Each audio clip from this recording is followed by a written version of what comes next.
మీ పైన సోషల్ మీడియాలో కొద్ది ప్రొఫైల్స్లో చాలా క్లియర్గా మీరు హిందూ వ్యతిరేకి హిందూ ధర్మం మీద విషం చిమ్ముతున్నారు, కాబట్టి ఇలాంటి దాడులు ఆహ్వానించాల్సిందే అన్న కోణంలో పెద్ద ఎత్తున పోస్టులు కూడా వైరల్. చాలా కాలం నుంచి హిందువులు చేసిన మోసం ఏంటంటే, మీరు హిందూ అయితే కనుక మీరు హిందూ అనిపించుకోవాలంటే మీరు హిందూగా పుట్టడం కానీ హిందూ ఆచరణ హిందూ కాదు. మీరు బీజేపీ పార్టీని సమర్థిస్తేనే హిందూ. మీరు బీజేపీ పార్టీని సమర్థించాలి, ఆర్ఎస్ఎస్ యొక్క భజన చేయాలి, వాళ్ళు ఏం చేస్తుంటే వాళ్ళ స్లోగన్స్ అన్ని గొప్ప స్లోగన్స్ అని చెప్పాలి, వాళ్ళ పార్టీకి ఓట్లు వేయడానికి వాళ్ళ పార్టీ గురించి క్యాంపెయిన్ చేయడానికి తిరిగితే మీరు హిందూ. ఈ నిర్వచనం అనేది ఒకటి తయారు చేసి జనంలో పెట్టేశారు. దారుణమైనటువంటి అసలు మొత్తం మూల సమస్య ఇదే. నా సమస్య బీజేపీ కావచ్చు, కాంగ్రెస్ కావచ్చు, ఇంకెవడన్నా కావచ్చు, ఎమర్జెన్సీ ఇందిరాగాంధీ గారు ప్రతి బాబా దగ్గరికి వెళ్ళి దండాలు పెట్టేది.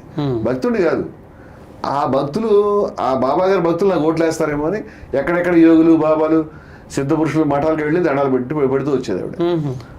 ఇది భక్తి ఓట్ల మీద, బాబా గారి మీద కాదు, వీళ్ళకి కూడా రావడం మీద కాదు, ఓట్ల మీద దానికి ఓట్ బ్యాంక్ కన్సాలిడేట్ చేసుకోవడం మీద భక్తి. ఈ సబ్జెక్టు మనం ఇంత స్పష్టంగా మాట్లాడేదాకా హిందూ అంటే ఇతనేమో, హిందూ అంటే బీజేపీ, హిందూ పార్టీ అంటే బీజేపీ పార్టీ. మరి హిందూ పార్టీ బీజేపీ పార్టీ అయితే బాబా లాల్ దాస్ ఎందుకు చనిపోయాడు? హిందూ పార్టీ బాబా బీజేపీ అయితే మరి మహంత్ జ్ఞాన్ దాస్ గారు హనుమాన్ గడికి వారు మహంత్ అయినటువంటి మహానుభావుడు, చాలా పెద్ద అఖిల భారత అఖాడా పరిషత్ అధ్యక్షుడిగా పనిచేశాడు ఒక దశలో ఆయన. అంత పెద్ద మనిషి మరి బాబా జ్ఞాన్ దాస్ గారు వీళ్ళు దొంగలు, వీళ్ళు తప్పు చేస్తున్నారు అని ఎందుకు చెప్తున్నాడు అయోధ్యలో కూర్చుని? అయోధ్యలో ఉన్నటువంటి వాళ్ళ వాయిస్ ఏంటి? ఎంతమంది పెద్దలు చెప్పారు? మరి హిందూ పార్టీ కనుక బీజేపీ అయితే ప్రధానమంత్రి మోదీ గారు అక్కడ ఆలయాన్ని ఓపెన్ చేస్తున్నప్పుడు నలుగురు శంకరాచార్యులు రాకుండా ఎందుకున్నారు? నువ్వు ఓపెన్ చేయొద్దని ఎందుకు చెప్పారు? ఓపెన్ చేయొద్దని చెప్పారండి శంకరాచార్యులు. ఇద్దరు శంకరాచార్యులు అయితే స్పష్టంగా కారణం కూడా చెప్పారు, రాజకీయం చేయకు నాయన దీన్ని అని చెప్పారు. నువ్వు రాజకీయం చేయకు, ఇది అభ్యంతరకరం. రెండోది అంటే గుడి కంప్లీట్ కాలేదండి. హిందూ మతంలో ప్రధానమైనటువంటి నలుగురు శంకరాచార్యులు గుడి కంప్లీట్ కాలేదు అంటే ఓపెన్ చేయొద్దంటే, ఎన్నికల ప్రయోజనాల గురించి ఎన్నికల షెడ్యూల్కి కేవలం 2-3 నెలల ముందు హడావుడిగా ఓపెన్ చేసినటువంటి వాళ్ళు బలపరిచే వాళ్ళు హిందువులు. శంకరాచార్యులు కూడా హిందువులు కాదు, బాబా లాల్ దాస్ గారు కూడా హిందువులు కాదు. ఇది హిందూ కాదనడం చాలా సహజమైనటువంటి విషయం అండి. హిందూ శత్రువు అనడం కూడా చాలా సహజమైన విషయం. ఏం చేస్తారంటే మనం అదే హనుమంతుడు ఏ విధంగా హనుమంతుడికే ఆయన అందరినీ కాపాడేటువంటి ఆంజనేయ స్వామికే దిక్కు లేకుండా జెండా పట్టుకుని బీజేపీ ఎగరాల్సిన పరిస్థితి వస్తే మనమనగా ఎంతంటే మనం కూడా జెండాలు పట్టుకుని ఎగురుతూ ఉండాలి. బీజేపీ జెండా పట్టుకుని ఎగిరితే అప్పుడు హిందూ అంటారేమో. దేవతలకి వెళ్ళినప్పుడు మా ఓటి వాళ్ళకి ఏముంటుంది? ఇది దుర్మార్గమైన ప్రచారం జరుగుతూ ఉంది. నేను చెప్తున్నా, హిందూ ఆచరణ కలిగినటువంటి వాళ్ళం, హిందూ సమ్మేళనాలు పెట్టినటువంటి వాళ్ళం. అన్నమయ్య గృహం కూలిపోయిందని 11.5 లక్షల సంతకాలు, 1 కాదు 2 కాదు 11.5 లక్షల సంతకాలు.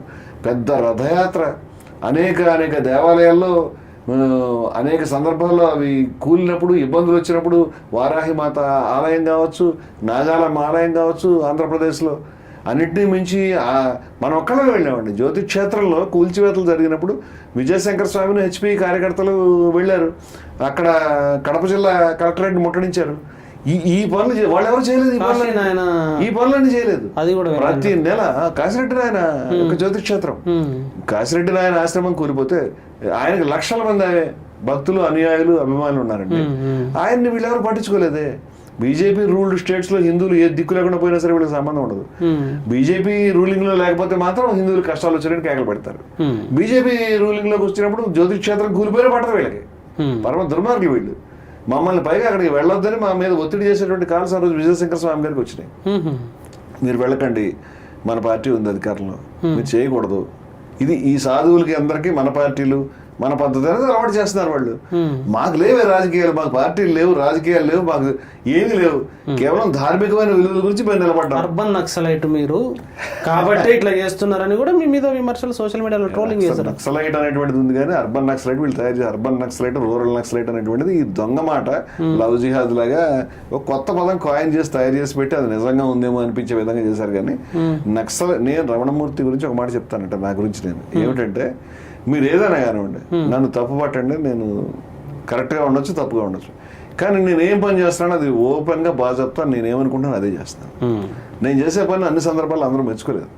చాలా సందర్భాల్లో చాలా మందికి నచ్చలేదు. అది నన్ను గత దశాబ్దాలుగా నేను చేసిన పనులు చూస్తే, జరిగిన విధానం చూస్తే, ఈయన ఎప్పుడు ఏటికి ఎదురుగాడు చెప్తే వాలీతలో లేడు, ప్రవాహంతో కొట్టుకెళ్ళని తెలుస్తుంది. ఇవాళ మంచి పాపులారిటీ తెచ్చుకోవాలంటే, మంచి ప్రచారం సంపాదించాలంటే ఈ సంఘ పరివార రూట్లోనూ బీజేపీ రూట్లోనూ వెళ్ళి వాళ్ళు చెప్పిన పనులకు భజన చేస్తే నాలాంటి వాడికి చాలా ఇంకా ఎక్కువ ప్రఖ్యాతి వస్తుందని నాకు తెలియదా? ఇవాళ వందల ఛానల్స్ వాళ్ళకి అనుకూలంగా ఉన్నాయి. ఇవాళ సంఘ పరివార యొక్క దుర్మార్గాల గురించి మాట్లాడే ఛానల్స్ గట్టిగా చెప్పాలంటే డజన్లో కూడా లేవు. అదంతా ఏటికి ఎదురవుతాయి. అయినా సరే మనం ఎందుకు ఎదురెదుగుదాం? ఏమీ కోరుకోవట్లేదు కాబట్టి, ఏమీ కోరుకోకుండా నిలబడి మనం చేస్తున్నాం కాబట్టి. ఇవాళ నేను గనక నక్సలైట్ భావాల మీద నాకు ప్రేమ ఉంటే నేను నక్సలైట్ పార్టీ పెడతానండి. జయభారత్ ఎందుకు పెడతాను, హెచ్పి ఎందుకు పెడతాను? నేను ఒకటే చెప్పగలుగుతాను, నాకు నక్సలైట్ అభిప్రాయాలు ఉన్నప్పుడు ఇవి పెట్టుకోవాల్సిన అవసరం నాకేంటి? దీనివల్ల నాకేమొస్తుంది? దీనివల్ల నక్సలిజాన్ని ఏం సాధిస్తానంటే నేను చంపేస్తారేమో. ఇప్పటిదాకా నా జీవితం మొత్తం మీద చంపేస్తారనే దాని మీద ఆ రిస్క్లో ఉంటూనే వచ్చాను నేను.